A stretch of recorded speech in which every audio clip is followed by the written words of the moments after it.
Snow hits the asphalt like static. It is December 7th, 2020, 9:02 in the evening. Dr. Marcus Leighton walks out of the psychology building with a briefcase full of secrets. He adjusts his scarf, checks his phone, looks up once like he feels the city watching him back. The parking lot cameras catch him crossing between pools of orange light. Behind him, a dark sedan idles too long at the curb. The footage skips, then goes black. That is the last time anyone sees him alive. By morning, his lecture notes are still on his desk, his office door unlocked, his car abandoned 3 blocks from campus. No signs of struggle, no phone, no credit card use, just absence, thick and cold, swallowing every trace he left behind. Police call it voluntary disappearance. Friends call it impossible. His daughter calls it murder. And 4 years later, when the city drains an old water reservoir on the outskirts, construction workers find a sealed barrel sunk in the silt. Inside, bones wrapped in black plastic and a cracked briefcase with a name tag that reads Marcus Leighton. What happens next tears through Calgary's institutions, unmasking people who thought they were untouchable. If you are new here, hit subscribe right now. If you think truth still matters, drop a comment below. Hit like so more people see what was buried in silence for 4 years. Because this is not just a story about a man who vanished. This is a story about power, fear, and the price of knowing too much. The auditorium smelled like burnt coffee and printer ink. Dr. Marcus Leighton stood beneath the cold white light of the projector, his voice steady, his posture controlled.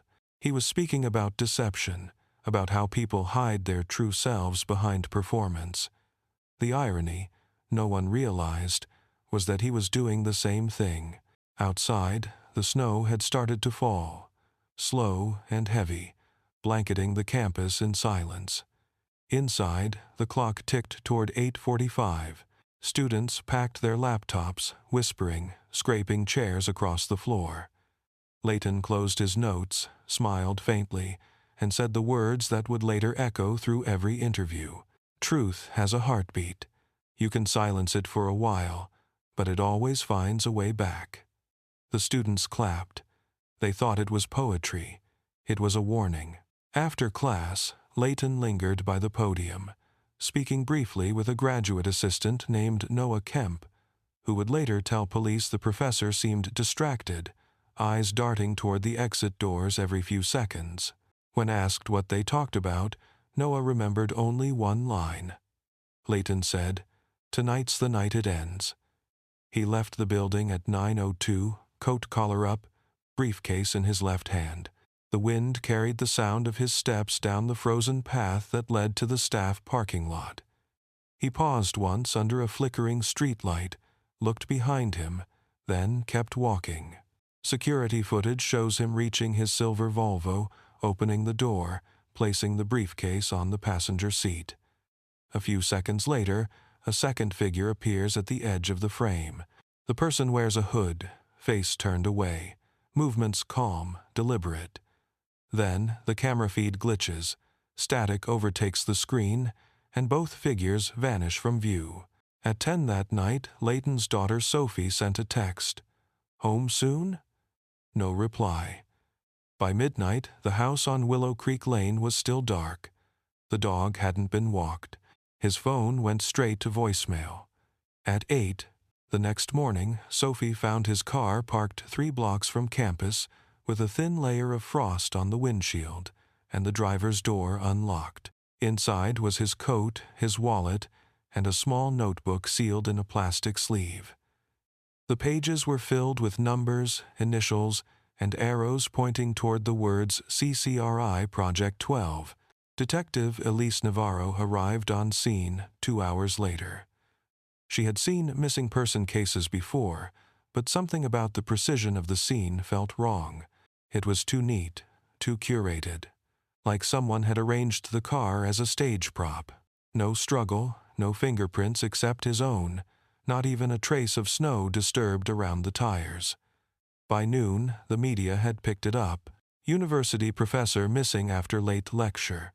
Within 24 hours, colleagues described him as brilliant, meticulous, and lately paranoid. One mentioned he'd been looking into financial irregularities at the Calgary Correctional Research Institute. Another said he'd been printing classified reports after hours. The university's IT logs confirmed it. He had accessed a restricted server 3 times in the week before he vanished, downloading files labeled Behavioral Ethics Trials. The last email he sent was at 8:57, 5 minutes before leaving class. Subject line, "If anything happens to me." The message had no body text, just an attachment that no one could open. It was encrypted, locked behind a password no analyst could crack. For weeks, police searched the riverbanks, the nearby forests, the reservoirs frozen under layers of ice. Nothing. No footprints, no witnesses, no digital trail. It was as if the snow itself had swallowed him whole. Detective Navarro watched the footage every night, frame by frame, until her eyes burned. That single flicker, that 2-second blackout on the campus camera, became her obsession. She called in technicians, rewired servers, demanded access logs. Someone had manually cut the feed. By January, the case had gone cold. The university moved on. The news cycle shifted. His family learned to live with unanswered questions.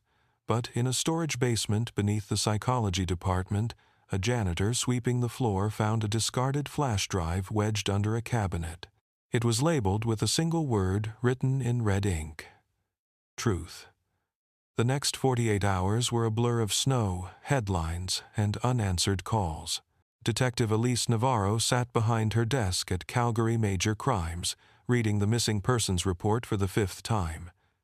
Age 45. Height 6'1", married, separated. 1 daughter. No criminal record. No debt. No enemies. It all looked ordinary, which was exactly what made it suspicious. By the 3rd day, his case file was already thicker than most homicides. Every timestamp, every camera feed, every call pinged from his phone had been pulled. The signal cut at 9:16, exactly 14 minutes after he left the university. The last tower his phone connected to was near the edge of the Bow River Industrial Zone, a place no academic had any reason to be that late at night. Navarro and her partner, Detective Colin Yates, drove the route themselves. Snow still covered the streets in uneven layers, reflecting the blue light of their cruiser. They followed the path from the university parking lot to where his Volvo had been found. The air inside the car smelled faintly of coffee and leather. The key was still in the ignition, turned halfway, as if he had started to leave, then changed his mind. In the glove compartment, they found a folded receipt from a 24-hour printing shop. The timestamp read 8:32 that evening. Navarro called the shop. The clerk remembered him. Said he printed a stack of documents thicker than a phone book, paid in cash, and left in a hurry. Surveillance footage showed Marcus leaning over the counter, whispering something the microphones could not catch. The clerk swore he looked scared. At the Leighton home, Sophie opened the door in a hoodie 2 sizes too big, face pale from sleepless nights. Her voice trembled when she spoke. She said her father had told her the day before he was finishing something important, something that would make people nervous. He had kissed her on the forehead that morning and said, "After tonight, we'll be free." In the kitchen, a half-drunk mug of tea sat beside an open laptop. The screen showed an email draft addressed to someone named Dr. Emily Rourke. The message was unsent. It read, "They know I have it. If I don't make it, then it's stopped." Cursor blinking. No signature, no attachment. By Friday, the case dominated local news. Calgary Chronicle. Channel 9. Social media flooded with speculation. A conspiracy, a kidnapping, a double life. Everyone had a theory, and none of them were close to the truth. Navarro retraced his steps minute by minute.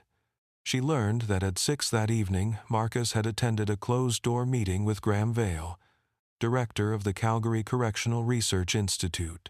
According to Vale, the meeting had been routine. He claimed Marcus had expressed professional disagreements, but nothing more. Yet the security logs from CCRI told a different story.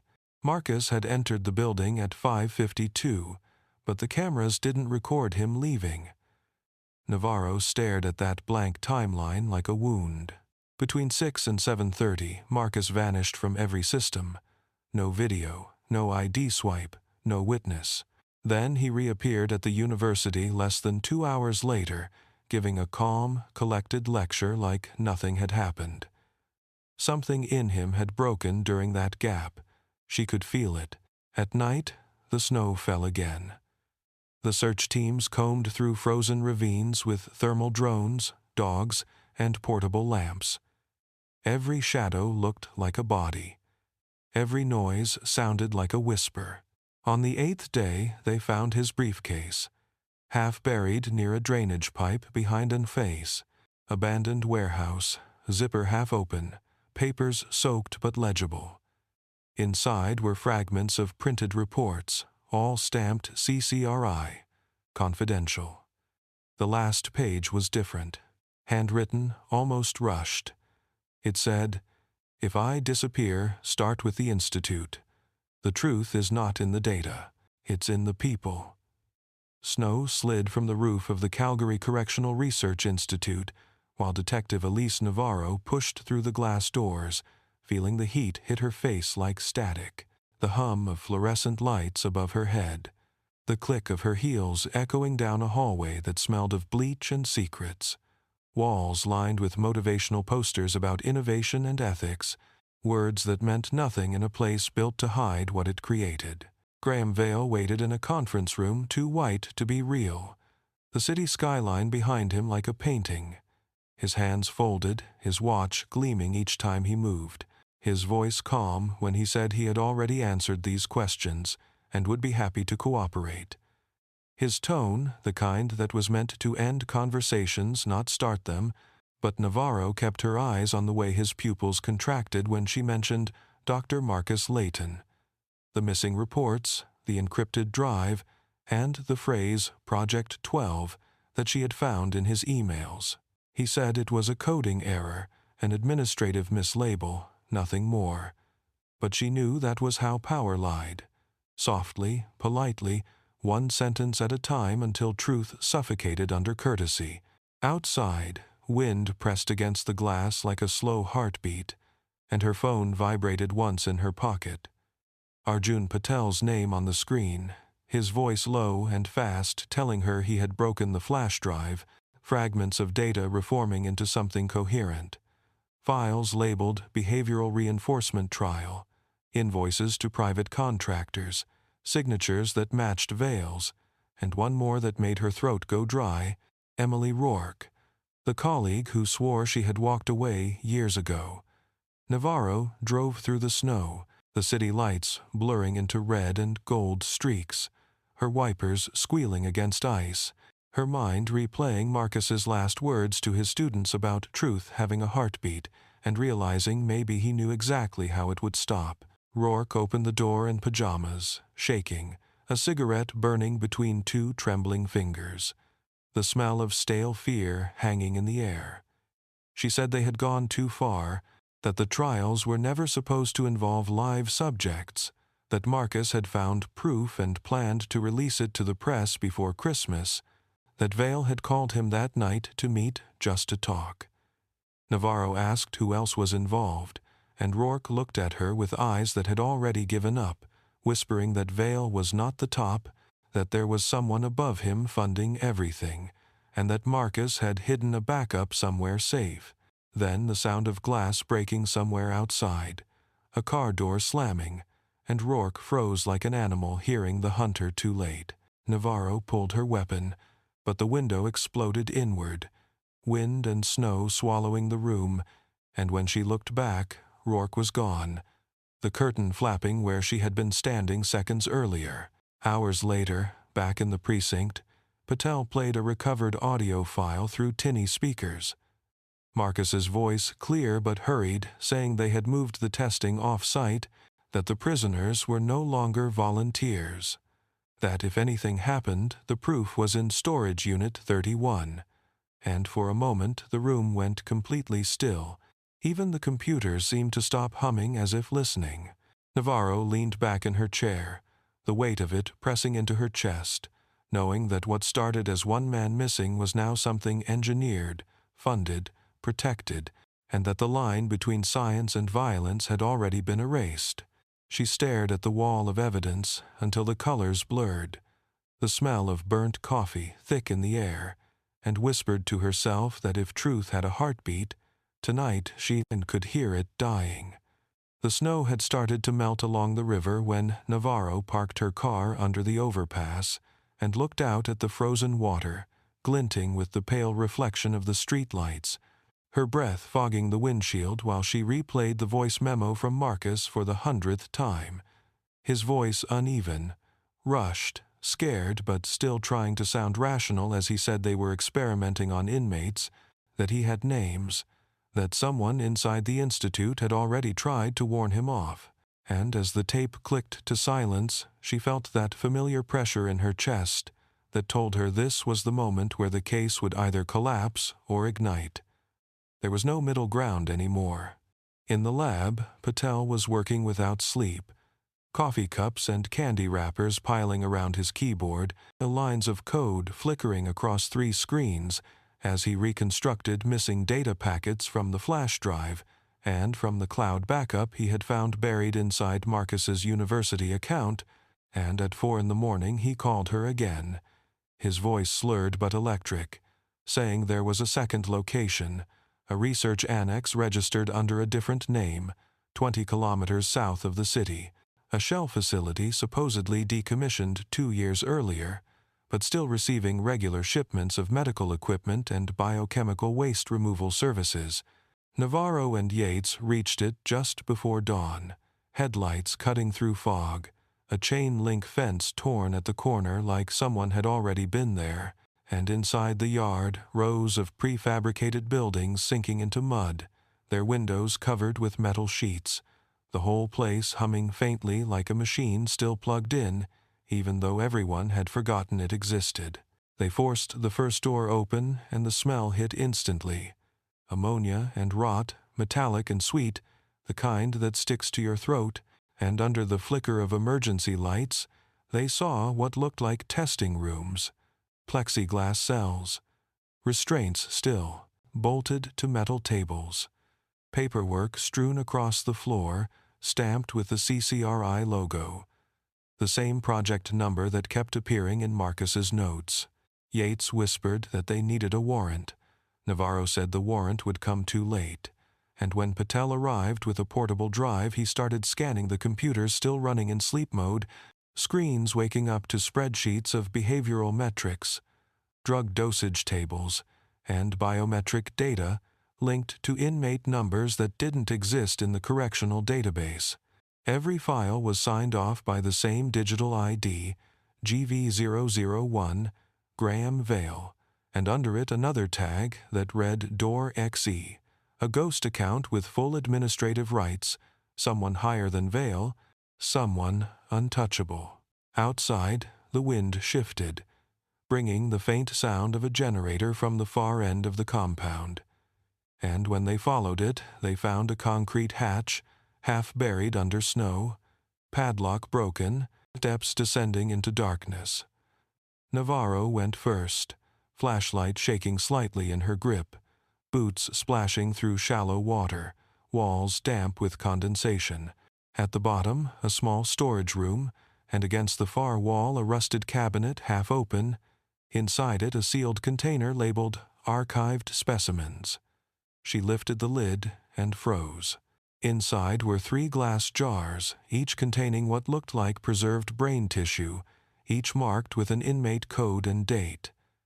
The most recent one was December 6th, 1 day before Marcus disappeared. She closed the lid and whispered that this wasn't research. This was erasure, and Yates said quietly that now they had the body count even without bodies. When they emerged back into daylight, the first police units were arriving, sirens distant but growing, and Vale's name was already trending online after Patel leaked a single document to a journalist friend before anyone could stop him. The city woke up to the headline, Calgary Institute accused of human testing. And for the first time in months, Navarro felt the case shifting under her feet, like the river ice cracking in spring. Dangerous, but alive. She stood in the parking lot, watching the sun bleed through fog, and thought of Marcus's daughter, of how truth never comes clean. It always drags the dirt with it, and she knew the break she had been waiting for had finally come, not as victory but as warning, because once the silence broke, the noise that followed would be impossible to contain. By morning, the city was burning with noise, not of fire but of headlines. Every radio station, every feed, every late-night broadcast repeating the same sentence: the Calgary Correctional Research Institute, accused of human experimentation, and Detective Elise Navarro watched the chaos unfold from her office window as snow turned to rain and the streets filled with cameras, microphones, and questions that no one wanted to answer. Her phone vibrating non-stop with calls from the chief, from legal, from press relations, each voice reminding her that leaking internal evidence was a violation of protocol, that she had crossed a line, that the department could not protect her if this spiraled, and yet beneath the fear there was a pulse of grim satisfaction, because now the story was no longer theirs to bury. Graham Vale appeared on television at 10 in the morning, standing behind a row of lawyers, his tone calm, his tie perfect, saying the accusations were false, the documents fabricated, the data stolen, that the so-called experiments were historical references misinterpreted by investigators without scientific literacy. And as he spoke, Navarro noticed his left hand trembling slightly, the first visible crack in a man who had built his entire career on control. Outside headquarters, reporters screamed her name, cameras flashing in bursts that left white ghosts on her vision, and when she finally stepped outside to make a statement, she felt the collective hunger of a city that wanted a villain more than it wanted truth. She told them that investigation was active, that Dr. Marcus Leighton had not vanished voluntarily, that evidence indicated criminal wrongdoing, and that no one, regardless of rank or institution, was above the law. The crowd erupted, half in applause, half in disbelief, the noise folding over itself until it became indistinguishable from weather. In the afternoon, the chief called her upstairs, his office dim, blinds drawn, the smell of whiskey faint under the air freshener. He said she had embarrassed the department, compromised a major case, and she could either step back or be suspended. She said she would not stop. He stared at her for a long time, then slid a manila envelope across the desk. Inside were surveillance photos of her apartment, her car, her daughter's school, all taken within the past week. No signatures, no source, just a message. He told her to go home, to keep quiet for a few days, to let things cool off. She drove out of the city that night, headlights slicing through fog, the rain now heavy enough to erase the road markings, her thoughts circling the same single point. If they were following her, it meant she was close. If they were threatening her, it meant the system was scared. At a truck stop on the highway, she sat in the car, listening to the sound of diesel engines rumbling in the distance. The news still playing through the radio. The anchor reporting that Vale had resigned from the institute, citing health reasons, and that government auditors were being dispatched to investigate. She almost laughed, the kind of laugh that sounds like breaking glass, because she knew resignation was not surrender, it was strategy. At dawn, she met Patel and Yates in a diner off the ring road, 3 cups of black coffee steaming between them. Patel's eyes red, Yates silent, the tension thick enough to taste. Patel slid a printout across the table, a list of encrypted transactions connecting CCRI to a numbered account in Zurich. Millions in funding routed through a defense contractor called Halberg Dynamics, the same company Marcus had mentioned in his last lecture when he spoke about private interests shaping morality research.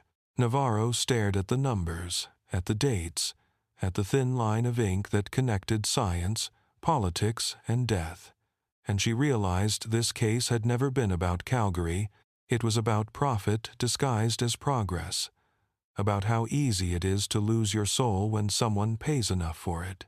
She told Patel to copy everything, hide it, split it, store it in 3 separate places, 1 online, 2 physical, no names attached. He asked what she planned to do next, and she said she was going to find whoever sat above Graham Vale. Outside, dawn finally broke through the clouds, turning the wet asphalt into a mirror of gold and ash. And as she stepped back into the rain, she whispered that once you expose the truth, you have to survive it, because the fallout never ends with the revelation. It begins there. The rain had stopped, but the city still felt soaked in static as Navarro walked back into the lab where Patel sat half asleep in front of the screens, the room dim except for the glow of lines of code that crawled across the monitors like veins of light, his fingers tapping in a rhythm that sounded like panic disguised as focus, and she stood behind him watching the system map redraw itself every few seconds, each pulse another attempt to trace the ghost account Door XE that had approved every hidden transfer, every classified file, every buried signature. Patel muttered that the account was layered through 7 proxies, 2 government firewalls, and 1 server physically located somewhere in Ottawa, and he said it like a confession because that meant whoever ran it had clearance higher than any research director, higher than any regional administrator, and maybe higher than the department funding the institute itself. Navarro told him to keep pushing, to burn through every line of code if he had to, and when the system finally cracked open after 3 hours of silence, the name that appeared on the header made them both stop breathing. Department of Offender Rehabilitation, Executive Division. Not a person. A government program. A ghost office that technically no longer existed, dissolved on paper a decade ago after an ethics scandal that everyone had quietly forgotten. But here it was alive again inside the Institute's servers, funneling money into experimental rehabilitation models, the polite term for what Marcus had called psychological control trials. Yates leaned against the doorway, hair wet, tie loose, saying they were now chasing ghosts through bureaucracy.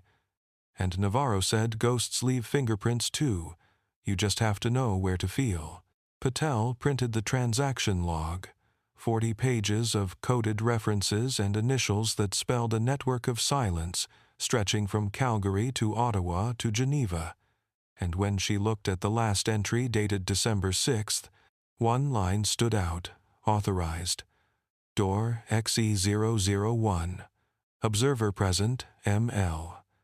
Her stomach dropped. Marcus Leighton had been listed as present at his own final experiment, which meant he had seen something that night that made him impossible to keep alive. Outside the lab, the evening slid into that pale blue hour, when everything looks suspended between truth and dream, and the city below glimmered like it didn't know yet that its center was rotting. Navarro went home for the first time in days, closed the blinds, sat on the couch without turning on the lights, the printouts spread across the coffee table like a second skin. She thought of Marcus, of his daughter, of Emily Rourke, who might still be out there hiding or already dead. And she thought of Vale sitting in his mansion waiting for the storm to pass, knowing the world forgets faster than it forgives. She dialed his number once, didn't speak when he answered, listened to the sound of his breath on the line, calm, steady, confident, and she understood that men like him didn't fear exposure, they feared irrelevance, and the only way to break them was to make them afraid of silence. She hung up and called Patel again, told him to set up a mirror server outside the country, somewhere the government couldn't touch, and then she told Yates to start digging through old case files from 10 years ago, when the original Department of Offender Rehabilitation had been shut down, because the ghosts that built this system were still walking in daylight, wearing new titles and clean suits. By midnight, Patel sent her a final message, 1 line that burned through the screen. The account's physical signature traces to Vale's home IP at 11:30 on December 7th. The same night, Marcus vanished. Navarro stared at it until her eyes hurt, the letters blurring into patterns that felt almost alive, and she whispered that truth doesn't hide in data, it hides in the hands that type it. She closed her laptop, loaded her gun, and stepped back into the cold night air, the city humming beneath her feet like a heart that had forgotten how to rest. The air outside Vale's mansion felt heavier than weather as Navarro parked her unmarked car under the shadow of the spruce trees. Headlights off, engine cooling with soft metallic ticks, the street empty except for the distant hum of a late freight train rolling through the industrial belt. And she sat there watching the house, its perfect symmetry glowing under motion lights, glass like ice, edges too clean. The kind of house that looks like money trying to imitate innocence. She could see movement inside, curtains shifting, silhouettes passing through the light, one of them Vale's. Tall, deliberate, holding a phone to his ear. She waited until the call ended, until he disappeared deeper into the house.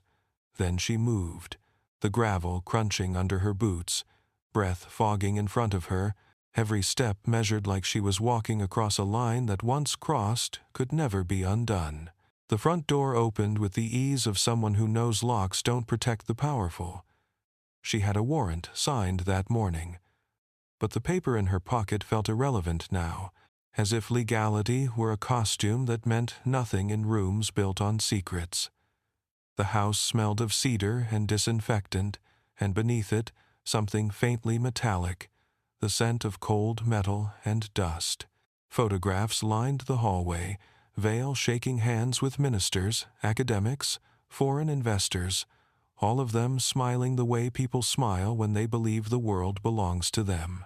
In the living room, Vale sat waiting, a tumbler of whiskey in his hand, television muted, eyes fixed on her reflection in the glass door.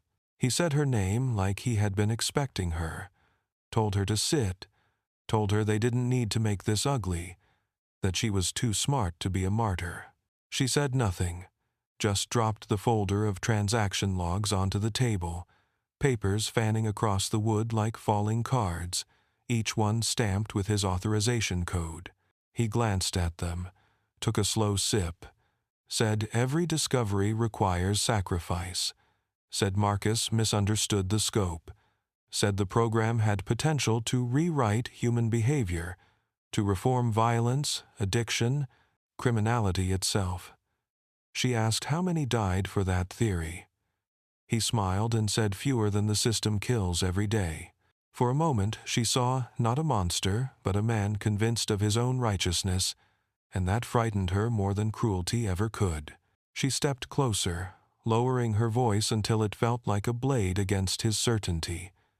Told him she had everything, recordings, signatures, witnesses, that the server he thought erased was already duplicated in 3 countries, that he was finished. He laughed, soft, almost kind, asked if she really believed she was the first to try, said the machine doesn't stop for one whistleblower, said Marcus learned that too late. Then he looked past her shoulder and nodded once. The sound came before the cost, thought a creak on the staircase behind her, and she turned as a figure stepped out of shadow, tall, wearing gloves, a man she didn't recognize. Maybe security, maybe something worse. She drew her gun, but Vale shouted that she wouldn't fire, that she wasn't built for chaos, that law is just order pretending to have a soul. She fired once into the floor to prove him wrong, the sound ricocheting through the marble like thunder, the man freezing halfway down the stairs. Vale's calm cracked then, voice rising as he shouted that she had no idea what she was unleashing, that the data was bigger than him, that destroying it would ruin everything they had built, that she would collapse the funding that held half the city together. She said maybe it deserved to fall. Outside, headlights flooded the driveway, unmarked cars pulling up, backup she hadn't called but maybe Patel had, voices shouting commands. Vale stood slowly, set the glass down, straightened his jacket like a man preparing for a photograph. "You think this ends with me?" he said. She told him it had to start somewhere. When they led him out in cuffs, the sky had begun to lighten, the snow falling again in soft spirals, and she realized she wasn't breathing, only standing in the doorway as the house filled with echoes and the first flashbulbs went off outside. It looked like victory, but felt like silence, the kind that comes before something breaks. In the interrogation room, the air never moved. It just hung there, dense and used. Fluorescent light humming overhead like a dying insect. The table between them scratched by years of failed truths, and Graham Vale sat on one side still immaculate in his pressed shirt, wrists cuffed, no sweat, no tremor, only the slight twitch of his jaw. Each time Navarro repeated the same question: why Marcus? Why the secrecy? Why Project 12? And he kept saying it was complicated, that context mattered, that history would judge him differently. The words spilling out, measured like data points, a man still trying to control the narrative even when the walls had finally closed around him. Navarro leaned forward, elbows on steel, voice low enough to sound like conscience, said, "Context doesn't hide bodies." Said Marcus Leighton trusted you. Said you made him believe he was saving lives. And for the first time, Vale looked down, a flicker, a small collapse in the architecture of his certainty. Then he laughed, short, bitter, the kind of laugh that sounds like surrender and arrogance blended together. And he said she really didn't understand. That Project 12 was never about rehabilitation. It was about influence, about learning how to bend thought before it becomes belief. That the experiments weren't meant for inmates, they were meant to map compliance. To prove you could train obedience into the human brain like a reflex, that governments all over the world had been chasing the same formula, and that Calgary just happened to be the place where they finally got close. He said Marcus found out when he wasn't supposed to, copied files, threatened to go to the press, and that a week before he vanished, they met in that boardroom for the last time. Vale trying to calm him, offering protection, a promotion, anything to keep him inside the circle. But Marcus wouldn't stop. He kept saying people were dying, that the program had already crossed the line between science and sadism, and Vale said he didn't order anything. He just let it happen, that others took care of it, that she should ask Ottawa, who gave the funding, ask the Defense Ministry, why those files were encrypted under national security clearance. Navarro said names and he gave her two, cold as paper, and as Patel listened through the glass on the other side, he knew the system was wider than their reach. Vale talked for 4 hours straight, words looping between confession and justification, sometimes soft, sometimes grand, describing how human fear could be charted like weather, how the Institute built algorithms to predict emotional collapse, how they tested conditioning through simulated trauma and chemical feedback, how the prisoners weren't chosen, they were bought from overcrowded facilities that wanted them gone. He said Marcus became a liability because morality doesn't fit inside equations, and when Navarro asked who made the call to end him, Vale looked at her and whispered it wasn't an order, it was consent by silence, a room full of people who didn't stop it, and she realized that was the real crime. Not one man's violence, but the system that breathes easier when truth disappears. When it was over, he slumped back, eyes glassy, skin pale, asked for water, asked if it would matter, if she would even be allowed to keep the tape. And she told him it would matter to someone, maybe not to the world, but to the daughter who still waited for an answer. He nodded once, almost grateful, said Marcus didn't die screaming, said it was quick, said he told them he forgave them before the first hit landed. Navarro felt something move in her throat that wasn't language, stood up, left the room, left the sound of the recorder clicking in the silence behind her. In the hallway, Patel handed her a phone, said the story had already leaked. Someone inside Internal Affairs had sold the footage to the press. The whole country was watching the confession in real time, and she walked past him without speaking. into the cold corridor where every light seemed too bright, too white, too clean. Because this wasn't closure. This was exposure, and exposure never heals. It just shows you how deep the wound really goes. The video hit the networks before sunrise, grainy body cam footage spliced with clips from the interrogation room. Vale's voice cold and unbroken, the captions scrolling too fast for anyone to fully absorb what he was saying. And by the time Navarro reached headquarters, the city had already exploded into noise, protesters gathering outside the courthouse, news vans parked in double rows, anchors shouting over one another about ethics, corruption, human testing, the words losing shape through repetition until they felt almost fictional, like a movie everyone had agreed to believe in at once. Inside, officers rushed between desks carrying statements that meant nothing, press releases rewritten every hour, the chief pacing behind glass shouting about leaks, about investigations, about damage control, and Navarro stood in the middle of it all holding her coffee without drinking, watching the machinery of outrage spin itself into exhaustion. On the screen behind reception, Vale's face looped endlessly. That same half-smile when he said, "Consent by silence." That sentence already printed on cardboard signs outside, people chanting it without knowing what it meant. Patel came running down the stairs with his laptop open, breathless, saying the mirror servers had gone live, that every file Marcus collected was now public, the documents mirrored across 6 domains in 4 countries, impossible to erase, the truth finally free and already being torn apart by conspiracy channels, armchair detectives, and trolls claiming it was staged. Yates appeared beside her, eyes red from no sleep, saying, Internal Affairs wanted her badge, that she was suspended pending review, and she just nodded because she had expected it since the moment she walked into Vale's house. Outside the building, the air smelled like electricity and rain. The crowd swelling, voices rising in a rhythm that sounded less like protest and more like something breaking open inside a collective throat, and for a second she felt it. The raw pulse of people realizing how easily morality bends when power feeds it. Reporters shoved microphones toward her, flashes blinding her vision. One of them shouting if she felt proud, if she thought this was justice. And she said, "Justice isn't loud, it's what's left," when the shouting stops, then kept walking through the noise until the cameras couldn't follow. She drove to the river, parked by the same bridge where Marcus's car had been found months ago. The water black and moving slow, chunks of old ice drifting under the arches like bones.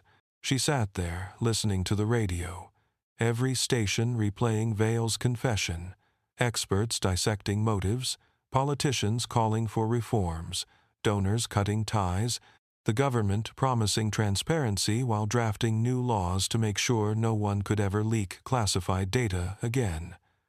The irony burned.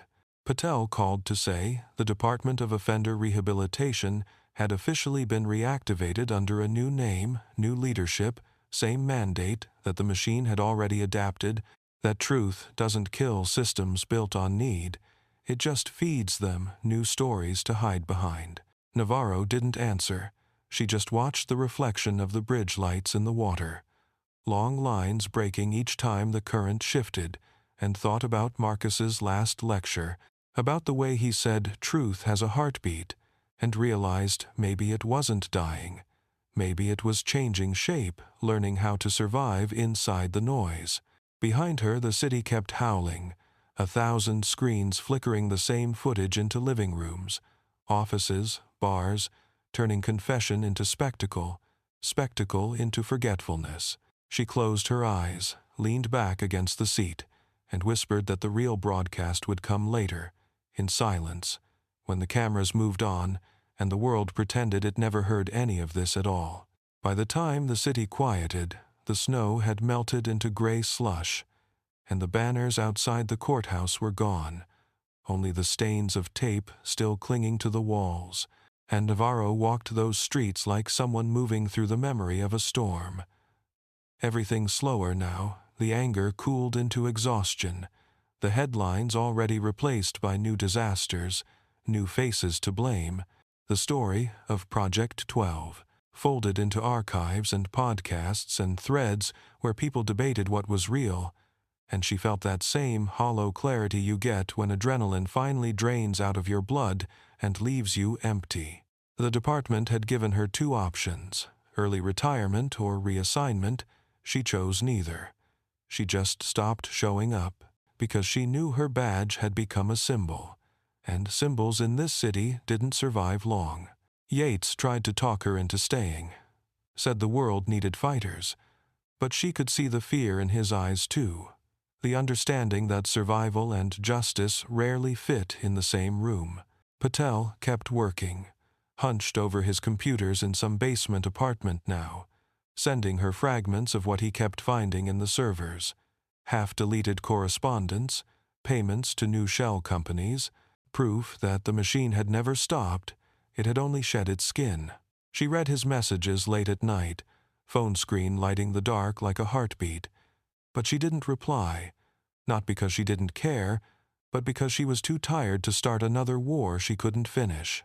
Sometimes she dreamed of Marcus standing at the edge of the frozen river, holding his briefcase, his face calm, the same faint smile he wore in that last lecture, as if he knew this was how truth survives, not in victory, but in persistence. Sophie visited her once, still carrying that quiet sadness that comes from learning too early how fragile heroes are. She thanked Navarro for giving her father back even if it was only as a story, said she was starting psychology classes next fall, said she wanted to study how people rebuild after being broken by power, and Navarro told her that was the only field worth studying. Outside the window, the city lights blurred into soft gold lines, the same color as memory, and she thought of how every secret eventually becomes dust, every lie becomes noise, and how maybe the most anyone can do is hold one piece of truth long enough for someone else to find it. When Sophie left, she stood in the doorway for a long time, listening to the echo of footsteps fading down the hall. The sound small but steady, the kind that makes you believe the world still moves forward, even when you don't. Later, she drove out to the edge of the city where the reservoir had been drained and fenced off. The mud hardened into cracked earth, the air smelling faintly of rust and thawing grass, and she stood there alone, watching the waterline shimmer under weak sunlight, remembering how it had all started with one missing man, one briefcase, one heartbeat of silence on a security tape. She whispered that she was sorry, though she wasn't sure for what, maybe for surviving, maybe for understanding too much. And when the wind shifted, she thought she heard water moving again, faint, rhythmic, like something still breathing beneath the surface, waiting for the right moment to rise.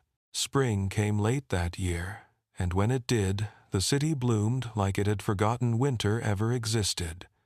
Streets washed clean, glass towers gleaming, people laughing again in cafes that only months before had been filled with whispers, and somewhere under all that noise, the memory of Marcus Leighton's name began to fade until it existed only in old links and quiet corners of the internet.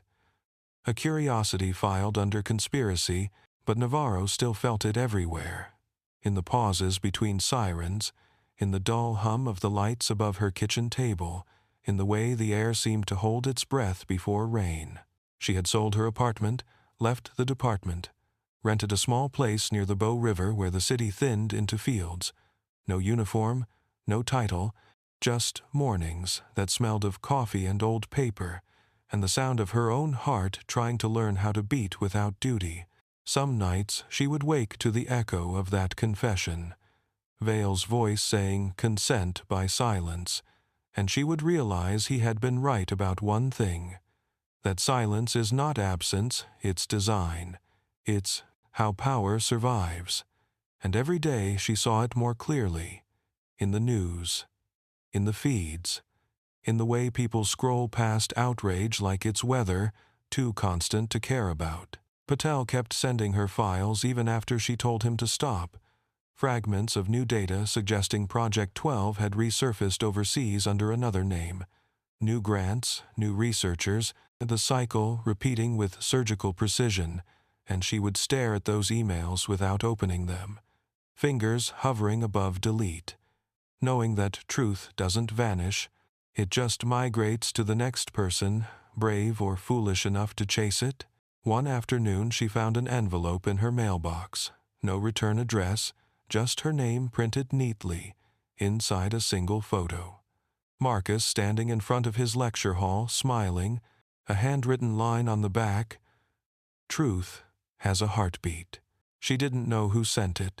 Maybe Sophie, maybe Patel, maybe no one at all. Maybe it was the universe reminding her that stories don't end when justice fails. They end when no one listens. She drove to the reservoir one last time. The ground dry now, the fences rusted, wild grass creeping through cracks where water once hid everything. And she stood there until the sun dropped behind the hills, until the light turned the mud to gold, until the air felt heavy with everything left unsaid. She closed her eyes and heard it, faint but certain, that pulse beneath the earth, slow, patient, alive. And she understood that Marcus had been right from the start, that truth cannot die, it only changes where it lives. When she opened her eyes, the wind moved across the field in long, invisible waves, carrying dust and whispers and the small sound of the world remembering itself, and she walked back to her car without looking back. No soundtrack, no glory, just the quiet rhythm of footsteps fading into dusk, each one a heartbeat of its own, proof that silence is never the end, it is where the next story begins. They thought it was over.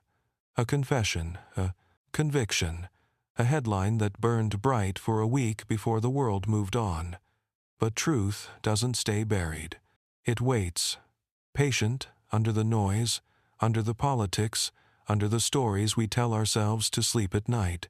Somewhere in the silence, someone is still running the numbers. Someone is still perfecting control. Someone is still watching.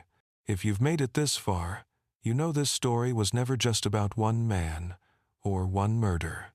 It's about how easily a system learns to disappear its own mistakes, how morality collapses when power pays the bill, and how one heartbeat of truth can still echo even when the world tries to forget it. So tell me what you think. Was justice ever real in this case, or was it just theater for the cameras? Leave your thoughts in the comments, because every perspective helps the truth breathe a little longer. Hit like if you believe stories like this should never stay hidden, and subscribe if you want to hear the next one, the next silence waiting to be broken. Because somewhere out there, another case just went cold, and someone's already trying to make sure you never hear it.